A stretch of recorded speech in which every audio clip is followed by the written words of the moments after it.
Were your words? Look, y'all, back with another one. Now we got scariest hybrid animals that are Oh my god, scariest hybrid animals that actually exist. Let's take a look. There are some truly unique, beautiful, and astounding creatures on this planet. But humans looked at this rich tapestry of creation and thought, what birds you won't believe exist. Lions have long... Liger King. Lions have long been called the kings of the jungle, but they're about to be dethroned by a We've all heard about ligers before. Introducing the liger, an absolute unit that's the result of a male lion breeding with a female tiger. Ligers are humongous creatures and have been known to stand more than 4 feet at the shoulder. See, like, we've all heard about ligers, but do we know the information about them, though? That's the question. Me, personally, I don't know, so let's learn. 12 feet and weigh up to 1,200 pounds. That's twice the size of a refrigerator and as heavy as a grand piano. For contrast, a purebred African lion on the larger side can grow to be 10 feet long and weigh up to 550 pounds. This easily makes the liger the biggest big cat in the world. Now, the liger's huge size comes down to a specific mix of genes it's inherited from its parents. A male lion must compete for breeding rights, so his genes promote growth in his offspring to ensure they survive. Usually the genes of a lioness will inhibit this growth so that she can carry multiple offspring, but the genes of a tigress are geared towards producing singular offspring. That means they can inhibit the male lion's growth genes in their offspring, leading to one massive liger. It's for this reason if you cross a male tiger with a lioness, you get tigons, which are much smaller and more aggressive than ligers. Sadly, because of this gene switch, ligers and tigons tend to have a lot of health problems and don't usually survive through infancy. As lions and tigers have no naturally overlapping habitats, ligers and tigons only exist in captivity, and it's currently thought there are less than 100 in the world. It makes sense, though. How huge and aggressive these creatures can be. See, like, I've seen, like, this colorway is so tough, bro. I'd say that's probably a good thing. The white and gold is so tough. Pizzly poo. The fuck is a now pizzly you understand how hybrid animals are named? You can probably guess what a growler bear is. Wait. A grizzly poo? Wait, what? Turn this shit off. A growler bear? Yeah, I've never... Okay, so grizzly and polar bear then, huh? Has to be. Yep. The growler bear is the fierce and formidable mix of a grizzly bear and a polar bear. Yeah. If the polar bear is the mother, that is. If the polar bear is the father, the creature is embarrassingly called a pizzly bear. But whatever you call them, they're typically between 6.5 and 10 feet long and can weigh anywhere from 400 to 1,500 pounds. For comparison, a grizzly bear typically reaches 6.5 feet in length, while a polar bear can grow to about 10, meaning the growler bear comfortably sits between them in size. Interestingly, the growler bear can carry children and give birth to healthy cubs. Though. This is unusual as most hybrid species' mixed genes render them infertile. While the exact number of growler bears isn't known, they do exist in the wild, and sightings of them have become more common recently.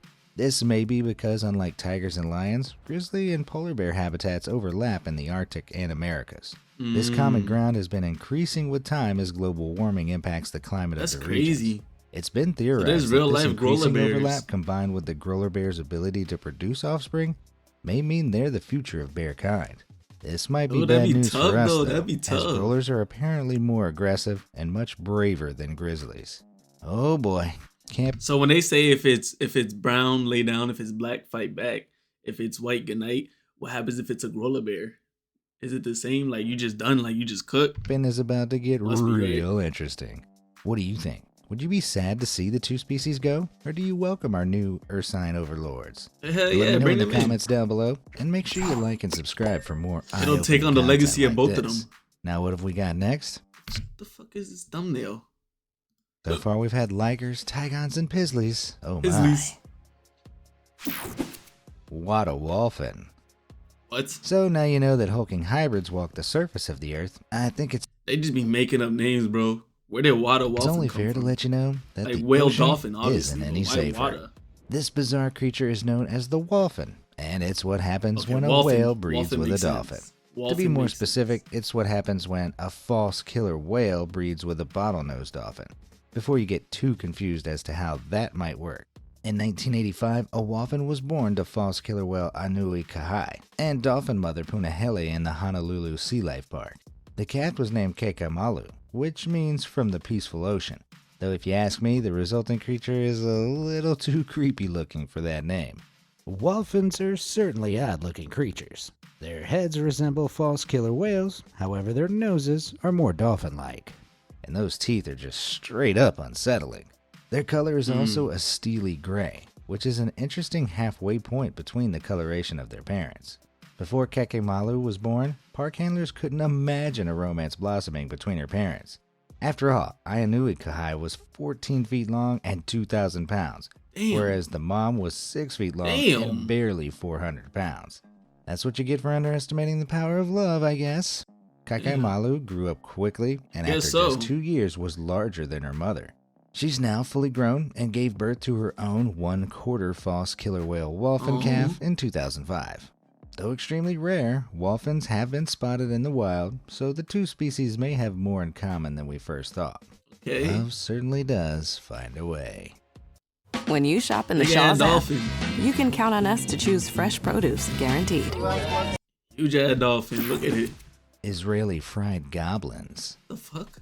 There are many strange and bizarre creatures on Earth, and while some of them might seem ugly, they're no less deserving of life or respect. They can all elicit a sense of awe once you learn a little more about them. That is... Bro, I looked over to check my camera real quick, and I looked back. Unless they're these things. In my opinion, these suck and straight up shouldn't exist. It's just a naked rooster. What you're looking at right now is a pale red, featherless species of chicken that's been intentionally bred in Israel. The species was apparently created by interbreeding naturally bare-necked chickens with broiler chickens. So what have these bizarre little goblins been bred for? Well, in the farming community, a naturally naked chicken saves workers from having to pluck the feathers once they've been culled. Additionally, when you're farming hundreds of fluffy birds that are all close together, they can generate a lot of heat. It's not uncommon for chickens to overheat and even die in crowded farms. A chicken without feathers aims to solve both of those problems. If you think this is a little morbid, consider this. Someone bred a freakish species of bird just to make culling it easier and didn't even bother giving it a proper name. Man, looks like humans are the ugly ones here. Yeah. Morbid. Incredible cows. Yo, this... I know what this is, bro. This, I think, oh my God, no, I'm tripping. I was gonna say it has to do with that muscle thing where like they just keep growing, but this is about hybrids, so I don't know. In the world of cattle, there was a male steer who really stood out from his herd. Damn. And his name was, don't laugh, Knickers. At 6 feet 4 inches tall and 2,800 pounds, this Holstein Friesian steer was roughly the height of Dwayne "The Rock" Johnson and weighed about 11 times as much. That's some big knickers.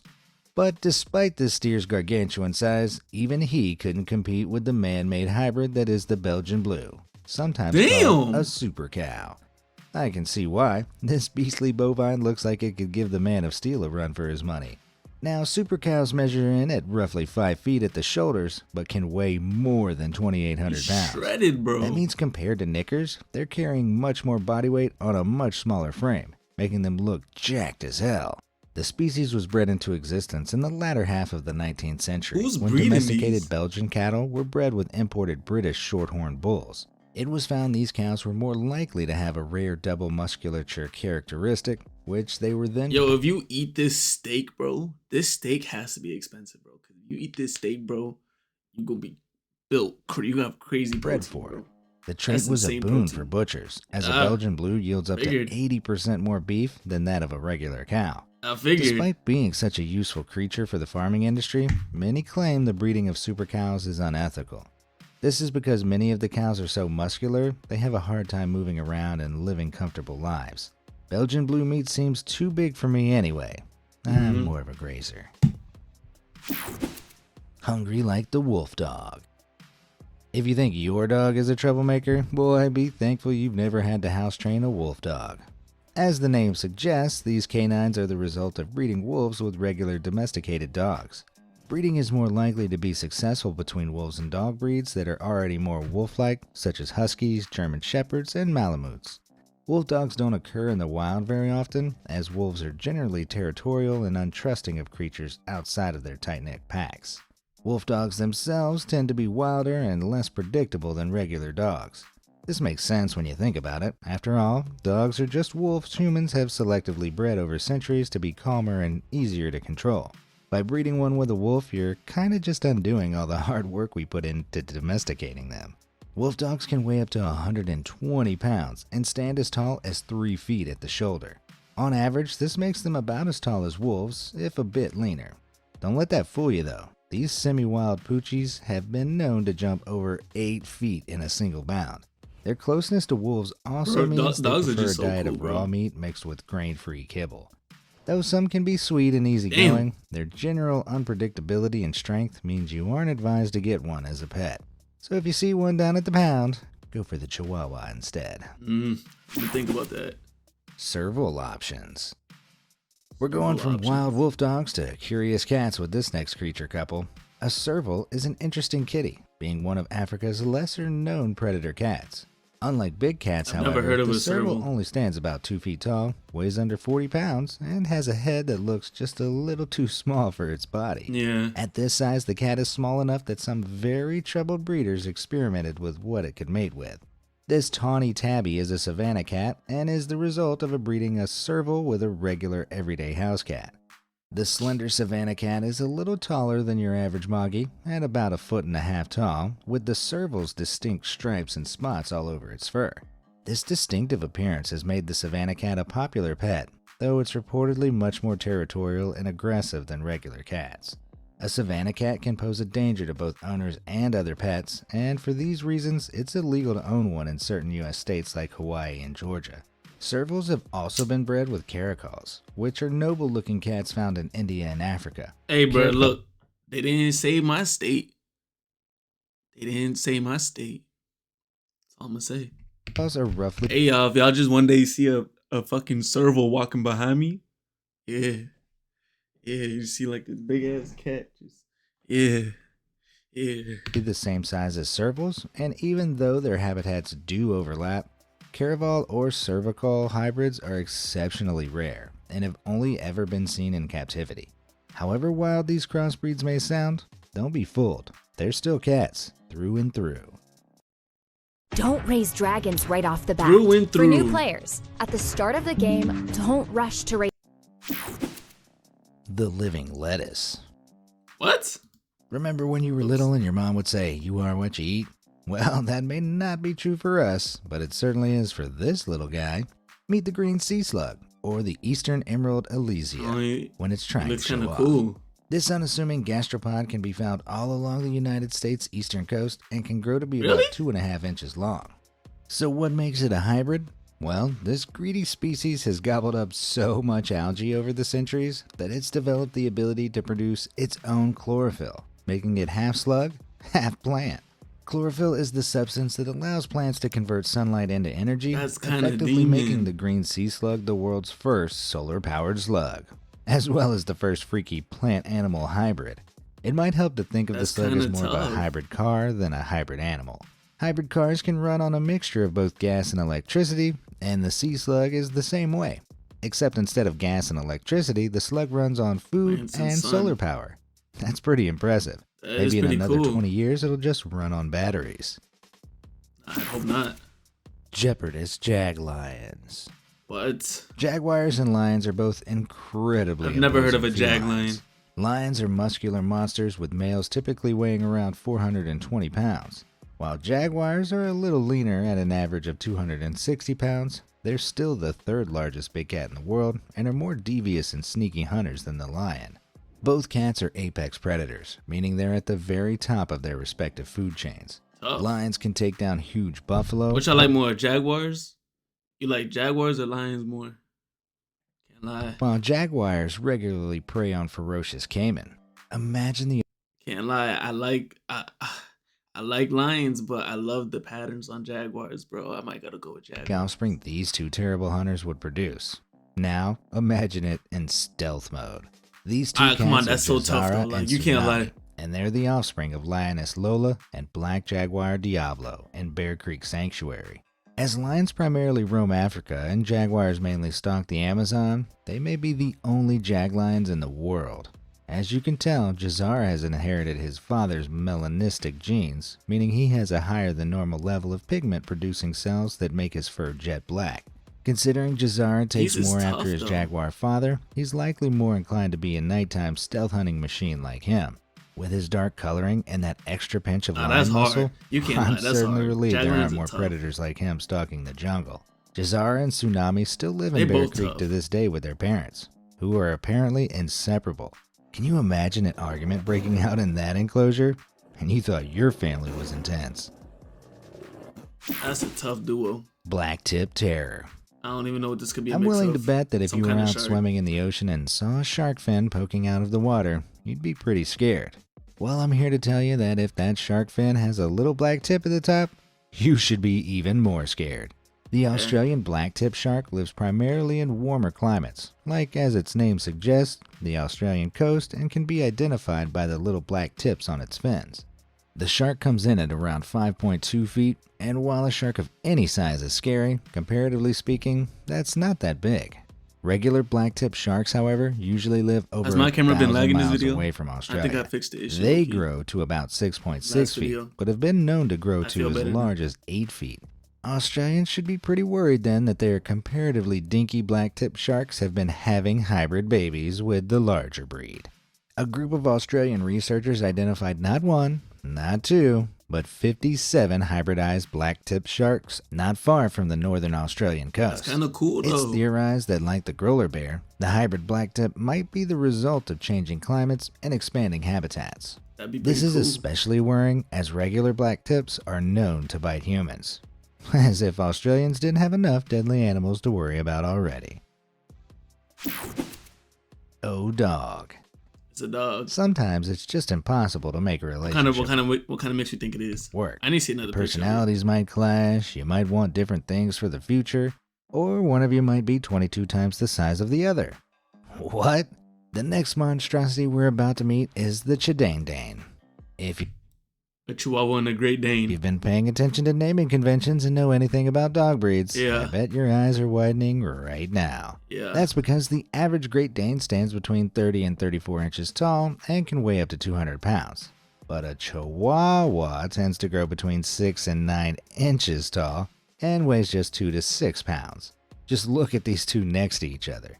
As with several previous examples, intrepid breeders are the villains of this story, as they initially tried to breed a male Great Dane with a female Chihuahua. Ouch. After this, they attempted artificial insemination, but the little Chihuahua just couldn't carry the massive baby to term. Eventually, the breeders came to their senses, and a male Chihuahua and female Great Dane mated. I can only assume a stepladder was involved somehow, but eventually, for God knows what reason, the Chidane was born. Sometimes more respectfully called the Great Mexican Dog, the resulting breed is strange. It has a long body and short stubby legs, with a large head that's shaped like that of a greyhound. The dogs are known to be loyal and friendly, and typically grow to be twice the size of a Chihuahua, but still much smaller than a Great Dane. Now, it's not a bad dog, but I think these breeders were so preoccupied with whether or not they could, that they didn't stop to think if they should. I wonder what the health... We have got to the point where literally anybody can build a fully working app without knowing how to code. This is Base 44. This is the first Yam legend. In the movies, the mighty Godzilla is supposed to reside at the bottom of the ocean. But from the look of this next creature, I think he might be on land. This is Yai, and he's one very special croc. Yai is the only known hybrid crocodile in the world, his parents being a saltwater crocodile and a Siamese crocodile. But that's not the only record he holds. You see, Yai is a noticeably big boy. Just look at those other crocs next to him.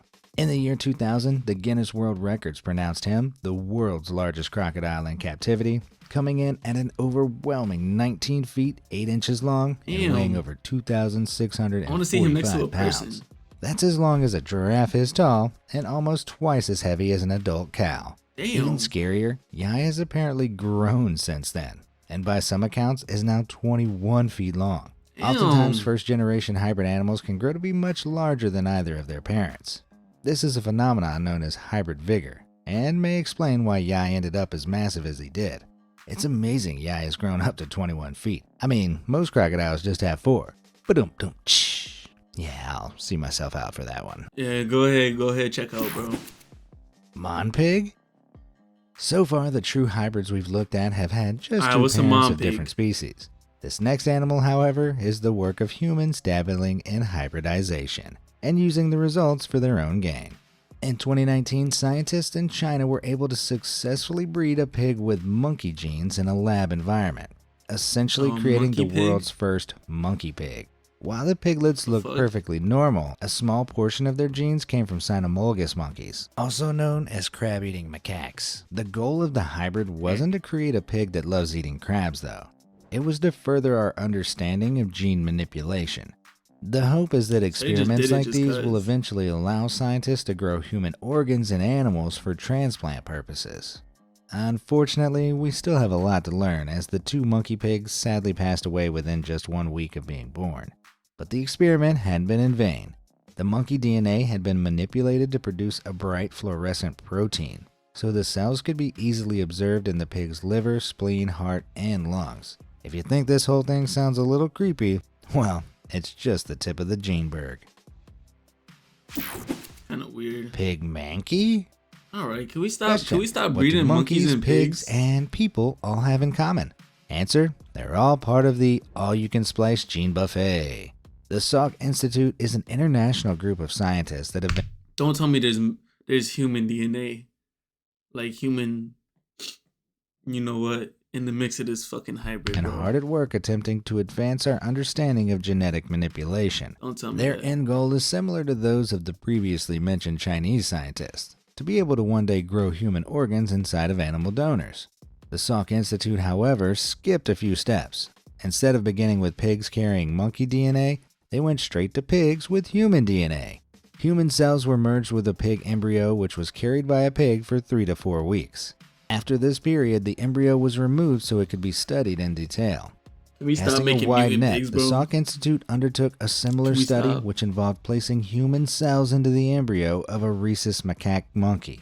This embryo was given even less time to develop, between just 1 and 2 weeks. Technically, these embryos were chimeras and not hybrids, as the creatures were merely one species with another's DNA inside it, rather than a 50-50 split crossbreed. Mixing human and animal DNA is extremely controversial and cannot be publicly funded in the US. It just sounds Thus far, so weird. all funding has come from private donors, presumably billionaires that want to make flying monkey minions a reality. The result of all these tests when conclude monkeys fly, that we have a when long way to pigs go fly. before artificial organ growth becomes a reality. In the pig-human embryo study, only about 1 in every 100,000 cells were human, which is 0.00001%. This means that right now, even if organs could be grown in donor animals, they contain so little human DNA, they'd be rejected by a human host. But in 2020, the most human non-human so far was created in Japan. Researchers were able to record a mouse embryo that contained 4% human cells, and while this is hugely impressive, the research still needs a lot of time to develop. Poor choice of words. Phew, that last bunch was pretty creepy. That's a pretty interesting mix of animals, bro. Definitely learned something new, but I still want to know, bro. Don't think I forgot. Which I like more, Lions or Jaguars? Let me know in the comments. With that being said, till next time.